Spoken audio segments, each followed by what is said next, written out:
नमस्कार दोस्तों, आज के हमारे इस वीडियो में हम आपके लिए मकर संक्रांति और धर्मराज की कहानी लेकर आए हैं। तो चलिए जानते हैं क्या है कहानी। एक समय जब पृथ्वी लोक पर बब्रुवाहन नामक एक राजा हुआ करता था। उसके राज्य में किसी चीज़ की कभी कोई कमी नहीं थी। इसी राज्य में एक हरिदास नामक ब्राह्मण भी निवास करता था, जिसका विवाह गुणवती से हुआ था, जो कि बहुत ही धर्मवती और पतिव्रता महिला थी। गुणवती ने अपना पूरा जीवन सभी देवी देवताओं की सेवा में लगा दिया और वह सभी प्रकार के व्रत करती थी और दान धर्म भी बहुत करती थी।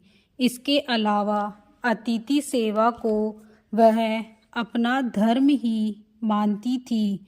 ऐसे ही ईश्वर की सेवा करते करते एक दिन वह वृद्ध हो गई और उसकी मृत्यु हो गई।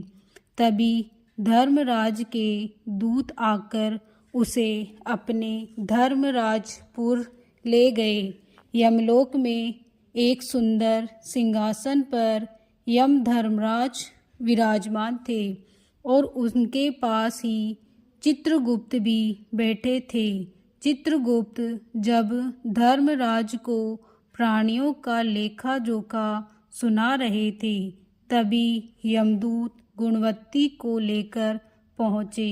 गुणवती यमराज को देखकर थोड़ी सी भयभीत हुई और मुंह नीचे करके खड़ी हो गई।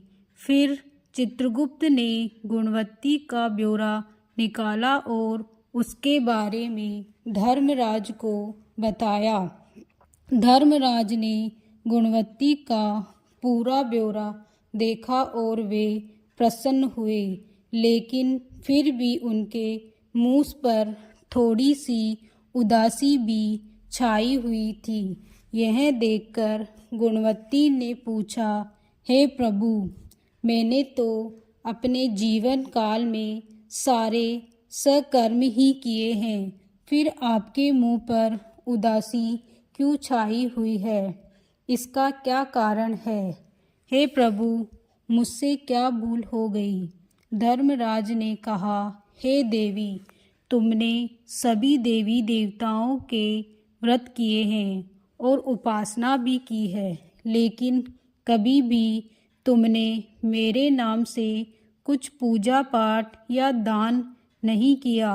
धर्मराज की यह बात सुनकर ही गुणवती क्षमा याचना मांगने लगी और कहने लगी, हे प्रभु, मुझे आपकी उपासना के बारे में कुछ पता नहीं था। कृपया करके मुझे ऐसा उपाय बताइए जिससे सभी मनुष्य आपकी कृपा के पात्र बन सके।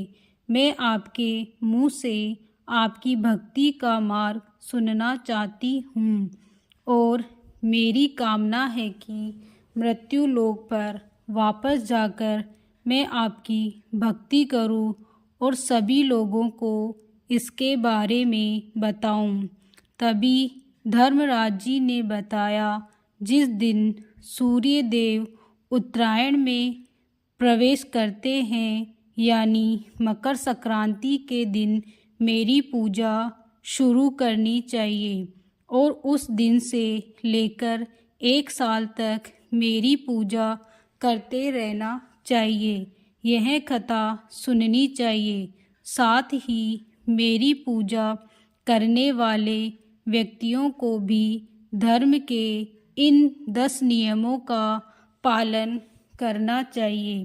पहला नियम, धीरज रखना यानी संतुष्टि रहना। दूसरा नियम, अपने मन को वश में रखना और सभी को क्षमा करना। तीसरा नियम, किसी प्रकार का दुष्कर्म नहीं करना। चौथा नियम, मानसिक और शारीरिक शुद्धि का ध्यान रखना। 5वां नियम, अपनी इंद्रियों को वश में रखना। 6वां नियम, बुरे विचारों को अपने मन से हटाना। 7वां नियम, पूजा पाठ और दान पुण्य करना। 8वां नियम, व्रत करना और व्रत की कहानी सुनाना। 9वां नियम, सच बोलना और सभी से अच्छा और सच्चा व्यवहार करना। तथा 10वां नियम, क्रोध न करना। धर्म के इन सभी लक्षणों का पालन करते हुए 1 साल तक मेरी कथा नियम से सुने और दान पुण्य और परोपकार के काम भी करें और अगली मकर संक्रांति पर इस व्रत का उद्यापन भी करें। इसके बाद मेरी एक मूर्ति बनाकर विधि विधान से प्राण प्रतिष्ठा करवाकर हवन पूजन करें और साथ ही चित्रगुप्त की भी पूजा करें और काले तिल के लड्डू का भोग भी लगाए। इसके बाद ब्राह्मण को भोजन भी करवाए और बांस की टोकरी में 5 सेर का अनाज दान भी करे। साथ ही किसी ज़रूरतमंद को गद्दा, तकिया, कंबल, छत्ता, लोटा व वस्त्र आदि दान करे। संभव हो तो गोदान भी करे।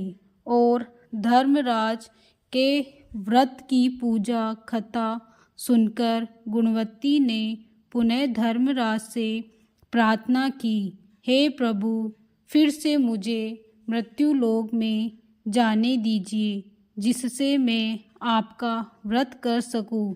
साथ ही इस व्रत का प्रचार भी लोगों तक पहुंचा सकूं।